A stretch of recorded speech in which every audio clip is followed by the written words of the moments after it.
우리가 지난번까지 살펴본 말씀은 모든 성도가 새로 태어난다 이런 것에 관해서 살펴봤습니다.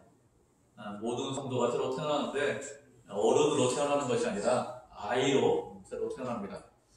아이로 태어난다는 것을 아는 것하고 그것을 알지 못하는 것하고는 큰 차이가 있습니다. 아이로 태어난다는 것을 아는 사람은 어떻게 합니까? 자신이 아이라는 것을 알기 때문에 자라고 성장하려고 합니다. 그런데 아이로 태어나는 것을 알지 못하는 사람은 어떻게 할까요? 자신이 아이라는 것을 알지 못하기 때문에 본인이 자라고 성장해야 한다는 것을 잘 깨닫지 못합니다. 어떤 분이 이런 말을 하시는 분들이 있어요. 신앙생활을 참 오래 했습니다. 수십 년 동안 했는데 무슨 말을 하는가 하면, 목사님, 신앙생활하는 게 뭔지 잘 모르겠어요. 무엇이 신앙생활인지 잘 모르겠습니다. 이렇게 말하시는 분들이 있어요. 예수님을 안 믿냐? 그렇지 않습니다. 예수님을 잘 믿습니다. 또 예배를 안 드리냐? 그것도 아닙니다. 예배를 잘 드립니다. 그럼에도 왜 이런 말을 할까요?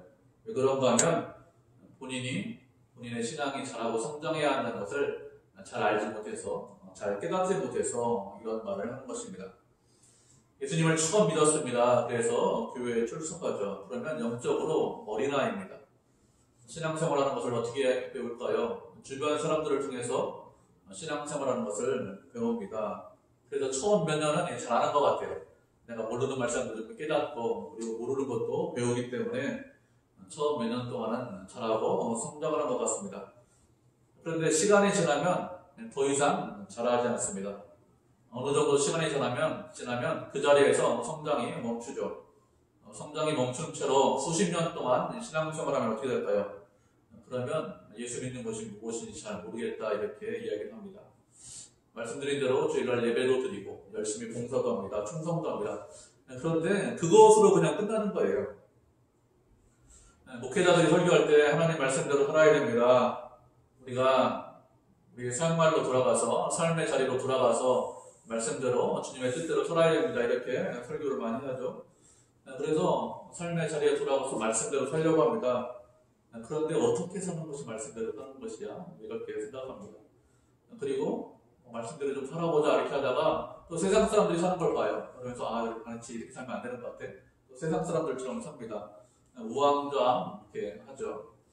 이렇게 살다 보면 말씀대로 사는 것이 무엇인지, 신앙생활하는 것이 무엇인지 잘 알지 못합니다. 하나님을 의지하면서 살아야 된다 이렇게 하는데 하나님을 의지하면서 사는 것이 무엇인지 잘 모릅니다. 기도하셔야 됩니다 이렇게 권면합니다. 그럼 언제 기도할까요? 다른 때는 별로 기도하지 않고 아이들이 좀 어려움 당하면 기도해요. 기도 많이 합니다. 언제요? 애들이 이제 고3 되면 그러면 기도하기 시작합니다. 이것을 보면 왜 기도하라고 하셨는지, 하나님께서 왜 그런 말씀을 하셨는지 그런 것을 잘 알지 못하는 거예요. 이런 식으로 신앙생활하면서 시간이 지나가면 예수님 믿는 것에 대해서 늘 고민합니다. 우리 안에 생명이 있습니다. 분명히 예수님을 구주로 모시고 있기 때문에 주님을 사랑하고 주님에 대한 열망이 있습니다. 그래서 주님을 사랑하는 만큼 우리가 삶의 자리에서 우리가 그렇게 주님을 사랑하는 만큼 살고 싶은데 그렇게 잘 안 되죠. 이런 사람들이 어떤 이야기를 많이 할까요? 옛날에는 제가 은혜를 많이 받았습니다.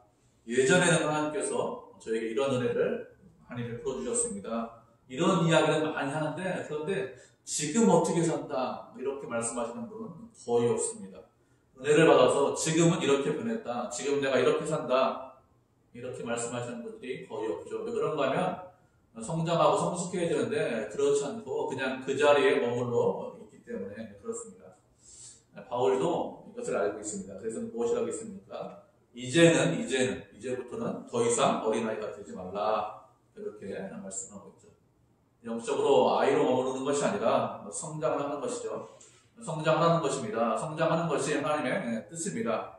하나님께서 원하시는 것은 우리가 그냥 그 자리에 머물러 있는 것이 아니라 자라고 성장하는 것이 주님의 뜻입니다.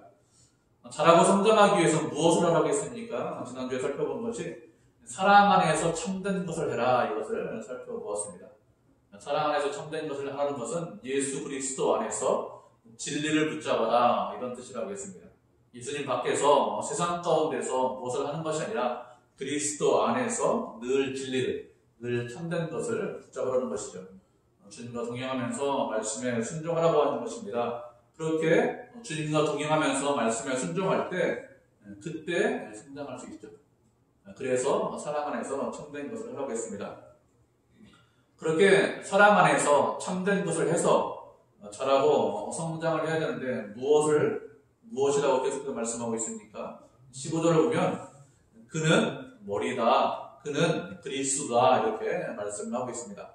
예수님은 우리의 머리시죠. 그리고 우리는 누구입니까? 그 머리에 붙어있는, 그 몸에 붙어있는 지체입니다. 예수님께서 머리시고 우리가 지체다라는 것은 여러 번 이렇게 말씀을 드렸습니다. 본문이 아니라 1장 22절, 23절을 보면 이렇게 말씀하고 있죠. 또 만물을 그 발 아래 복종하게 하시고 그를 만물 위에 교회의 머리로 삼으셨느니라. 교회는 그의 몸이니 만물 안에서 만물을 충만하게 하시는 이에 충만함이다. 이렇게 말씀을 하고 있습니다. 교회의 머리, 우리들의 머리가 예수님이십니다. 그러면 머리가 예수님이시다 이런 것을 계속해서 말씀하시는 이유가 무엇일까요? 왜 그런가 하면 머리가 생명의 근원이기 때문에 그렇습니다. 머리가 없어요. 그냥 몸만 있습니다. 그러면 그 사람에게 생명이 있습니까? 몸만 있으면 그 사람은 생명이 없습니다. 어떤 교회에 사람들이 많이 모였습니다. 그래서 예배드립니다. 여러 가지 봉사일을 하고 있습니다. 그런데 그 교회의 머리가 예수님이 아니에요. 그 교회는 예수님을 머리로 모시고 있지 않습니다. 다른 것이 머리입니다. 그러면 그 안에 생명이 있을까요? 사람들이 아무리 많이 모여 있어도 그 안에는 전혀 생명이 없습니다. 이단을 보면 쉽게 알 수 있습니다. 이단에 사람들이 많이 모여 있습니다. 그들도 모여서 나름대로 예배드립니다. 나름대로 봉사하고 있어요. 여러 가지 봉사단체를 결성해서 세상에서 봉사하고 또 자기들끼리 봉사하고 있습니다. 그러면 그 안에 생명이 있습니까? 아니죠. 그 안에 생명이 전혀 없습니다. 왜 그 안에 생명이 없습니까? 예수님께서 머리가 아니기 때문에 그렇습니다. 예수님께서 머리라는 것을 계속해서 말씀하고 강조하는 이유가 무엇이냐? 예수님이 머리로 있어야, 그래야 그 안에 생명이 있기 때문에 그렇습니다. 예수님만이 생명의 근원이시죠. 다른 무엇이 생명의 근원이 아닙니다. 그렇기 때문에 우리는 어떻게 됩니까? 우리는 언제나 예수님을 머리로 모시고 있어야 됩니다. 우리가 자라고 성장하려고 하면 어떻게 될까요? 그냥 자라고 성장할 수 없죠. 스스로 자라고 성장할 수 있는 것이 아닙니다. 예수님께서 머리가 되셔야만 그래야 자라고 성장할 수 있는 것이죠. 다른 것이 우리를 자라고 성장하게 하는 것이 아닙니다.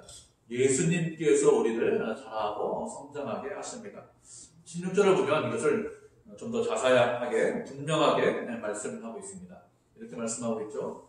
온 몸이 마귀를 통해서 도움을 받는다 이렇게 말씀하고 있습니다. 도움을 받는다 이렇게 말씀하고 있죠. 무슨 뜻일까요?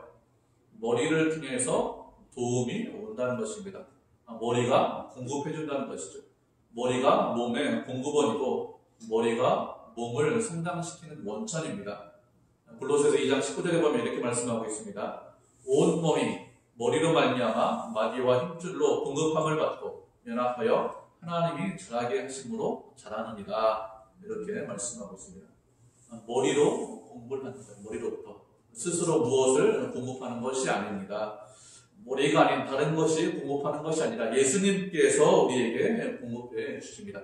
그래서 예수님께서 교회의 머리다 이것을 계속해서 말씀을 하시는 것입니다. 예수님께서 우리에게 공급해 주시는데 어떻게 공급해 주실까요? 우리에게 어떻게 공급해 주시는지 우리가 말씀을 한 구절 보도록 하겠습니다. 요한복음 1장 14절부터 17절까지 말씀을 살펴보도록 하죠.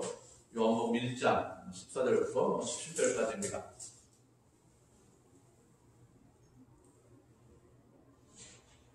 한 절씩 교독하도록 하겠습니다. 14절부터 17절입니다. 말씀이 육신이 되어 우리 가운데 거하심에 우리가 그의 영광을 보니 아버지의 독생자의 영광이요 은혜와 진리가 충만하더라. 요한이 그에 대하여 증언하여 이르되 내가 전에 말하기를 내 뒤에 오시는 이가 나보다 앞선 것은 나보다 먼저 계시니라 한 것이 이 사람을 가리키니라 하니라. 우리가 다 그의 충만한 데서 받으니 은혜 위에 은혜로라. 율법은 모세로 말미암아 주어진 것이요 은혜와 진리는 예수 그리스도로 말미암아 오는 것이라. 아멘. 사도 요한이죠. 사도 요한이 예수님에 관해서 말씀하고 있습니다. 말씀이 육신이 되어서 우리 가운데 거하시는데 그의 영광을 보니 아버지의 독생자의 영광이고 그 영광을 보니 은혜와 진리가 충만하다 이렇게 말씀하고 있습니다. 세례 요한이 예수님보다 6개월 먼저 났잖아요. 그 세례 요한이 예수님에 대해서 증언하기를 나보다 먼저 계신 분이다 이렇게 말씀하고 있습니다. 16절에 무엇이라고 했습니까? 우리가 다 그의 충만한 데서 받는다 이렇게 말씀하고 있죠. 예수님께서 우리에게 공급해 주시는데 어떻게 공급해 주십니까? 충만하게 풍성하게 공급해 주십니다. 주님께서 주시는 것은 차고 넘치죠. 부족함이 없습니다.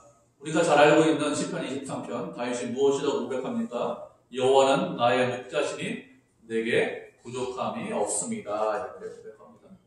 하나님께서 내 목자가 되시고 내 인도자가 되시고 내 공급자가 되시기 때문에 저는 전혀 부족함이 없습니다. 세상에는 그 무엇이 세상에는 그 어떤 사람이 내 목자가 되고 내 인도자가 되면 부족합니다.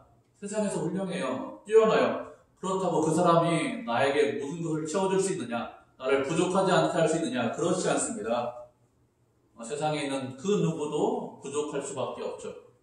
그렇지만 예수님께서 우리의 머리가 되시면, 예수님께서 우리에게 주시면 충만하게 주십니다. 풍성하게 주시고 차고 넘치게 주십니다. 그렇게 우리를 사랑하시고 우리에게 은혜를 베풀어 주십니다.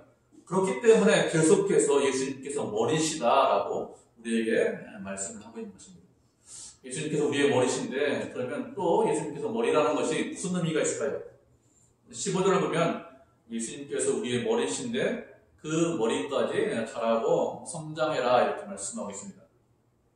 우리는 자라고 성장해야 됩니다. 어디까지 자라고 성장해야 됩니까? 예수님에게까지 자라고 성장해야 됩니다. 우리가 성장하기 위해서는 어떤 기준이 있어야 돼요. 어떤 표준이 있어야 됩니다. 그래야 그것을 보고 자라고 성장하지 그냥 자라고 성장할 수가 없습니다. 그냥 자라고 성장하라고 하면 어떻게 될까요? 보통 사람들이 이렇게 하냐면 그래도 저 사람보다는 제가 좀 낫지 않습니까? 저 사람보다는 제가 신앙생활 조금 잘하는 것 같아요. 이렇게 하고 맙니다. 사람이 기준이고 그리고 더 이상 성장하려고 하지 않습니다. 그런데 하나님께서는 우리에게 무엇이라고 말씀하셨습니까? 예수님까지 자라고 성장해야 된다 이렇게 말씀하셨어요. 예수님이 표준이고 예수님이 기준입니다. 예수님께까지 자라야 됩니다. 이렇게 말씀드리면 이렇게 말씀하시는 분들이 있어요. 아니 목사님 어떻게 거기까지 자랄 수 있습니까? 어떻게 그거 불가능하죠. 그거 말도 안 됩니다. 하나님께서 말씀하셨는데 그렇게 생각해요? 그렇지 않습니다. 예수님께서 우리의 머리라는 것은 예수님께서 단순히 우리에게 풍성하게 충분하게 주신다 이런 의미만 있는 것이 아니라 어디까지 자란다고요? 예수님까지 자란다 그런 의미까지 있는 것입니다. 사람은 어떻게 해야 자라고 성장할 수 있습니까? 머리가 깨야 머리가 커야 자라고 성장할 수 있어요. 머리가 깨지 않으면 머리가 작으면 세상 말로 하면 철이 들어야 머리가 커지는 거죠. 그래야 자라고 성장하지 그렇지 않고 머리가 작은데 생각이 작은데 자라고 성장할 수 있는 사람은 아무도 없습니다. 근데 어디까지 자라는 거예요?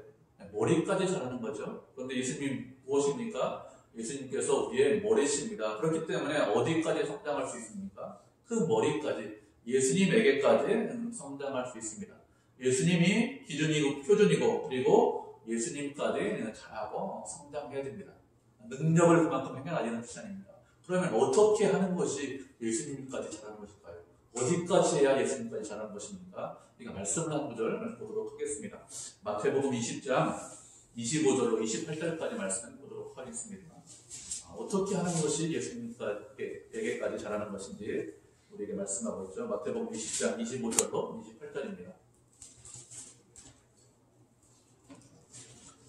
마태복음 20장 25절로 28절 우리 한 절씩 교독하도록 하겠습니다. 예수께서 제자들을 불러다가 이르시되 이방인의 집권자들이 그들을 임의로 주관하고 그 구관들이 그들에게 권세를 부리는 줄을 너희가 알거니와 너희 중에는 그렇지 아니하나니 너희 중에 네, 20장 27절입니다. 너희 중에 누구든지 으뜸이 되고자 하는 자는 너희의 종이 되어야 하리라.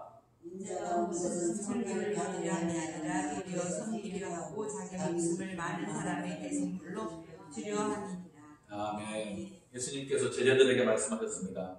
너희들은 이방인처럼 되지 말아라 이렇게 말씀하셨습니다. 이방 사람들이 높은 권세를, 높은 자리에 올라가려고 하는 이유가 무엇입니까? 다른 사람들을 임의로 주관하고 또 권세를 부리기 위해서 높은 자리에 올라가려고 합니다. 그러니 너희는 그렇게 되지 말아라, 높은 자리를 탐하지 말아라, 이런 의미가 아닙니다. 그런 의미가 아니라 너희가 높은 자리로 올라가도 된다. 그런데 높은 자리로 올라가는 사람은 어떻게 하라고 말씀하셨습니까? 그렇게 높은 자리로 올라가려고 하면 권세를 부리는 것이 아니라 무엇이 되라고요? 종이 되어라 이렇게 말씀하셨습니다. 다른 사람을 섬기는 사람이 되어라 이렇게 말씀하셨습니다. 인자가 이 땅에 오신 이유가 무엇입니까? 예수님께서 이 땅에 오신 이유가 무엇입니까? 섬김을 받기 위해서 오신 것이 아니라 섬기기 위해서 오셨습니다. 종이 되기 위해서 오셨습니다. 자기 목숨을, 당신의 목숨을 많은 사람의 대속물로 주기 위해서 이 땅에 오신 것이죠. 당신의 목숨을 주기까지 사랑하고 섬기고 종이 되려고 그렇게 이 땅에 오셨기 때문에 우리도 어떻게 해야 된다고요? 우리도 그렇게 형제를 사랑하고 섬기고 종이 되어야 한다는 것입니다. 그것이 우리의 목표예요. 예수님이 기준이고 예수님이 목표입니다. 잘하고 성장해야 되는 이유가 무엇이냐? 다른 사람 앞에서 권세를 부리고 다른 사람을 임의로 주관하기 위해서 잘하고 성장해라, 예수님처럼 되어라 이렇게 말씀드리는 것이 아닙니다. 왜 잘하고 성장해야 된다고 말씀하고 있습니까? 종이 되라는 거예요. 섬기는 사람이 되어야 된다는 것입니다. 그렇게 예수님처럼 따라가고 닮아가라고 잘하고 성장해라 우리에게 말씀을 하십니다. 그런데 어디까지, 어떤 일에 잘하고 성장해야 될까요? 15절을 계속해서 보면 범사에 그에게까지 잘하고 성장해라 이렇게 말씀하고 있습니다. 우리가 일상생활을 할 때, 모든 일을 할 때 잘하고 성장해야 돼요.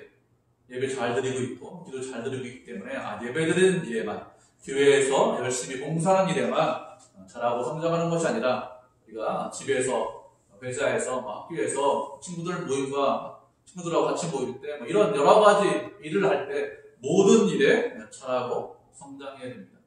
모든 일을 할 때 주님처럼 종이 되고 섬기는 사람이 되어야 되는 것이죠. 그것이 하나님께서 우리에게 원하시는 것입니다. 그래서 머리까지 예수님까지 잘할지라 이렇게 말씀을 하고 있는 것입니다. 우리는 하나님의 뜻대로 모든 일에 예수님을 닮아가고 모든 일에 섬기고 종이 되는 그런 사람이 되어야 합니다. 그렇게 잘하고 성장하기 위해서 머리까지 예수님에게까지 잘하고 성장하기 위해서 무엇을 해야 될까요? 16절을 보면 무엇이라고 말씀하고 있습니까? 본문 16절을 보면 그에게서 온 몸이 각 마디를 통하여 도움을 받음으로 연결되고 결합되어 각 지체의 분량대로 역사하여 그 몸을 자라게 하며 사랑 안에서 스스로 세운다. 이렇게 그래서 4장 16절에서 말씀을 하고 있습니다. 온 몸이 각 마디를 통하여 도움을 받음으로 연결되고 결합된다. 이렇게 말씀하고 있습니다. 연결된다는 것은 무엇이냐? 연결된다는 것은 붙어있다 이런 뜻입니다. 예수님을 단순히 머리로만 모시고 있는 것으로 끝나는 것이 아니라 어떻게 해야 될까요? 예수님에게 붙어 있어야 됩니다. 예수님에게 붙어 있어야 그래야 잘하고 성장할 수 있습니다. 예수님에게 붙어 있어야 그래야 예수님으로부터 영양분을 공급받을 수 있습니다. 그렇게 영양분을 공급받아야 잘하고 성장할 수 있는 것이지 그냥 머리로만 모시고 있다고 잘하고 성장할 수 있는 것이 아닙니다. 그렇기 때문에 예수님에게 붙어 있어야 되는데 언제 붙어 있어야 됩니까? 언제까지? 늘 붙어 있어야 돼요. 잠깐 동안 붙어 있다가 떨어져 있으면 그러면 영양분이 오다가 멈추잖아요. 그럼 성장할 수 없어요. 계속해서 붙어 있어야 됩니다. 계속해서 연결되어 있어야 되죠. 항상 연결되어 있어야 됩니다. 그래야 예수님으로부터 영양분을 공급받을 수 있습니다. 끊어지면 공급받지 못하죠. 그렇기 때문에 풍성한 은혜를, 한량없는 은혜를 받기 위해서 어떻게 되느냐? 우리가 예수님하고 연결되어 있어야 됩니다. 붙어 있어야 됩니다. 그리고 연결되어 있다는 것이 또 무슨 의미가 있을까요? 연결되어 있다는 것은 지체끼리 연결되어 있다는 것입니다. 우리가 서로 몸인데, 몸에 붙어있는 지체인데 그 몸을 보면 손하고 팔하고 이렇게 연결되어 있죠. 몸하고 이렇게 붙어있지 않습니까? 이런 식으로 연결되어 있는데 그렇게 연결되어 있어야 잘하고 성장할 수 있습니다. 만약에 우리가 지체인데 머리에 붙어있지 않습니다. 그러면 어떻게 될까요? 연결되어 있지 않다면 그러면 잘하고 성장하지 못해요. 팔 하나가 뚝 떨어져 있습니다. 그럼 이 팔이 잘하고 성장할 수 있습니까? 그렇지 않죠. 팔 하나가 또 부러져 있으면 잘하고 성장할 수 없습니다. 언제나 몸에 붙어 있어야 되고 손과 팔이 같이 붙어 있어야 그래야 잘하고 성장할 수 있는 것입니다. 또 연결되어 있다는 것은 무슨 의미가 있느냐? 제 자리에 있어야 된다, 이런 의미가 있습니다. 각자 맡은 자리가 있는데 그 맡은 자리에 있어야 그래야 잘하고 성장할 수 있다는 거죠. 무슨 소리냐? 팔은 팔의 자리에 있어야 돼요. 다리는 다리의 자리에 있어야 됩니다. 그래야 그것이 잘하고 성장할 수 있습니다. 팔이 나는 이 팔자리가 싫어, 그러니까 난 다리 자리에 갈 거야. 다리 자리에 붙어 있습니다. 그러면 서로 간에 연결할 수 있을까요? 그러면 연결할 수 없습니다. 붙어 있어야 된다, 연결되어 있어야 된다. 무슨 의미가 있느냐? 바른 자리에, 자신의 자리에 있어야 된다, 이런 의미가 있습니다. 그래야 우리가 잘하고 성장할 수 있습니다. 우리가 말씀을 한 구절 보도록 하죠. 로마서 12장 3절로 5절 말씀 우리가 보도록 하겠습니다. 로마서 12장 3절로 5절 말씀입니다.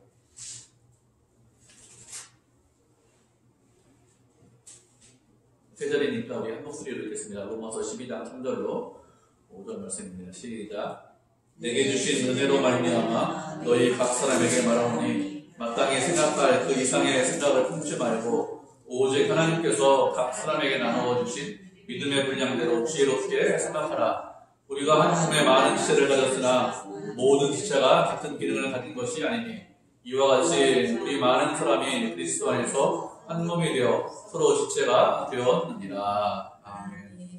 바울이 우리에게 분별하고 있는데 무엇이라고 분별하고 있습니까? 3절을 보면 마땅히 생각할 것 그 이상의 생각을 품지 말고 하나님께서 우리에게 나눠주신 믿음의 분량대로 지혜롭게 생각해라, 이렇게 말씀을 하고 있습니다.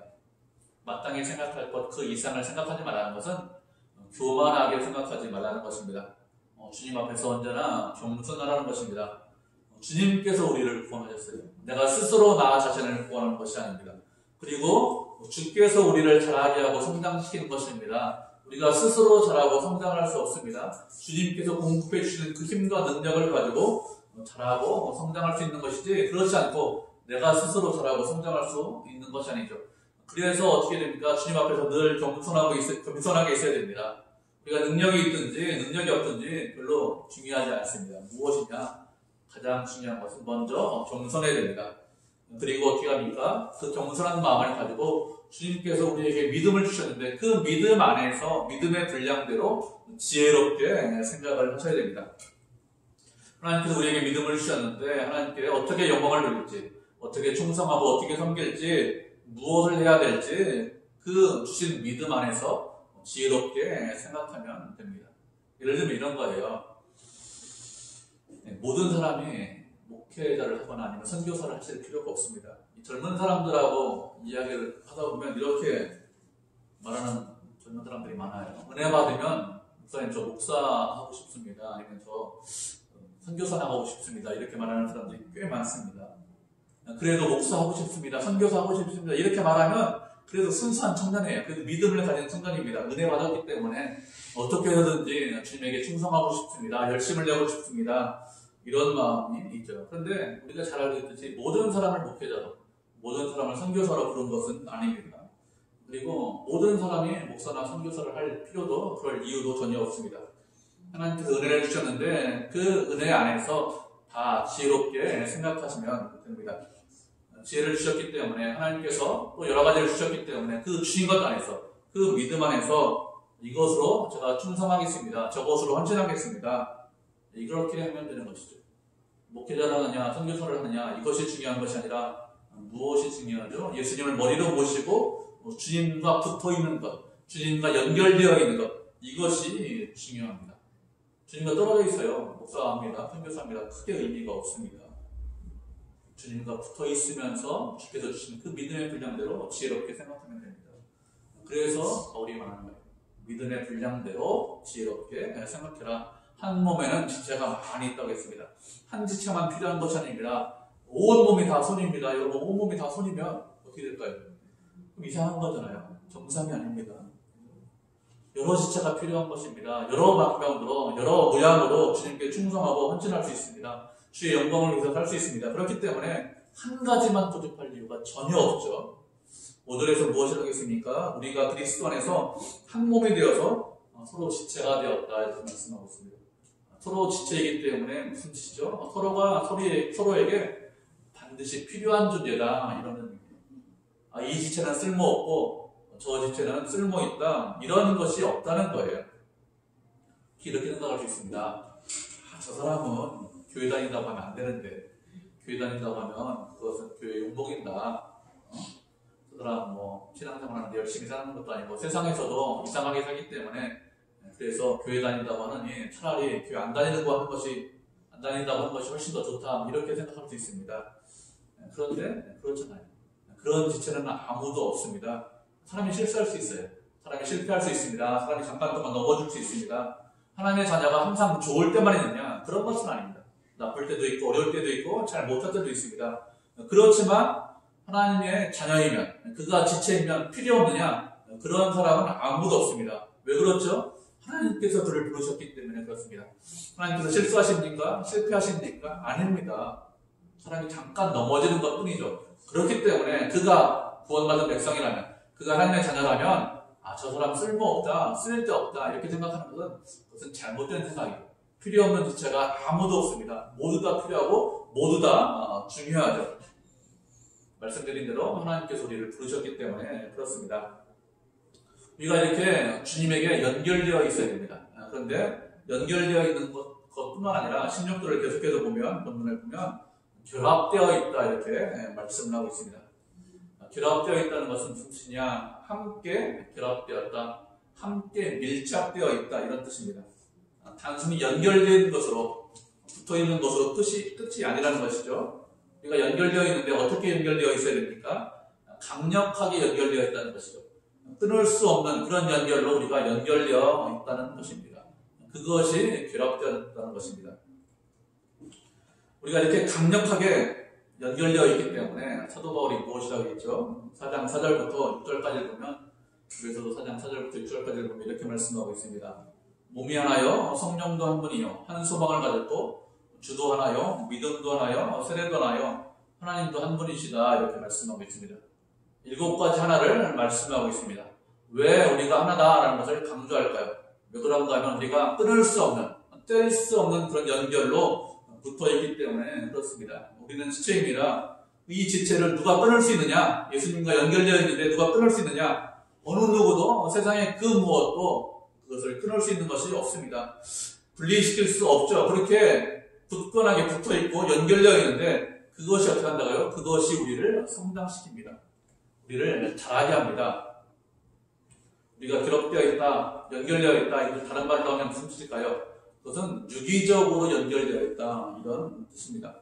무슨 소리냐? 머리가 명령을 내립니다. 그러면 손이 어떻게 하죠? 저쪽으로 가라고 손이 이렇게 얘기하면 다리가 어떻게 합니까? 저쪽으로 가야 돼요. 이쪽으로 갑니다. 그러면 유기적으로 연결되어 있는 것이 아닙니다. 머리가 명령을 내려서 저쪽으로 가 손이 말하면 다리도 그쪽으로 가야 되겠죠. 그래야 서로 유기적으로 연결되어 있는 것입니다. 그렇게 해야 우리가 잘하고 성장할 수 있는 것이죠. 나는 손이기 때문에 손의 일만 하는데 나는 다리이기 때문에 다리 일만 하는데 어떻게 우리가 잘하고 성장할 수 있습니까? 어떻게 잘하고 성장할 수 있습니까? 그렇게 강력하게 붙어있고 연결되어 있기 때문에 나는 손만의 일을 하고 다른 사람은 다리의 일만 하지만 그렇지만 우리가 각자의 맡은 자리에서 자신의 일을 하면 그러면 우리가 전체적으로 잘하고 성장합니다. 그래서 결합되어 있다 이렇게 말씀을 하는 것입니다. 왜 그런가 하면 서로가 서로에게 영향을 주기 때문에 그렇습니다. 한 지체가 모든 일을 다 한다고 성장할 수 있느냐? 그런 것이 아닙니다. 한 지체가 모든 일을 다 할 수도 없어요.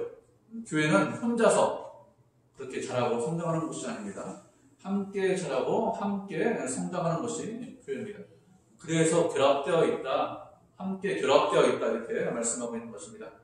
단단하게 결합되어 있어서 같이 자라고 같이 성장해야 되죠. 교회는 함께 자라고 함께 성장하는 것, 그것이 교회고 그것이 하나님의 뜻입니다. 그렇기 때문에 우리가 자라고 성장하는 것이 하나님의 뜻인데 자라고 성장하기 위해서 어떻게 됩니까? 연결되고 또 연결될 것뿐만 아니라 결합되어 있어야 됩니다. 그래야 자라고 성장할 수 있습니다. 한 성령을 모시고 한 하나님을 모시고 또 한 분 주님과 함께 그렇게 한 믿음을 가지고 그렇게 한 세례를 가지고 그렇게 있어야 그래야 우리가 잘하고 성장할 수 있는 것이죠. 또 우리가 잘하고 성장하기 위해서 무엇을 해야 될까요? 16절을 계속해서 보면 무엇이라고 했습니까? 사랑 안에서 스스로 세운다 이렇게 말씀하고 있습니다. 무슨 뜻일까요? 사랑이 없으면 성장이 없다 이런 뜻입니다. 우리가 예수님에게 붙어 있습니다. 교회가 우리가 교회입니다. 교회가 붙어 있습니다.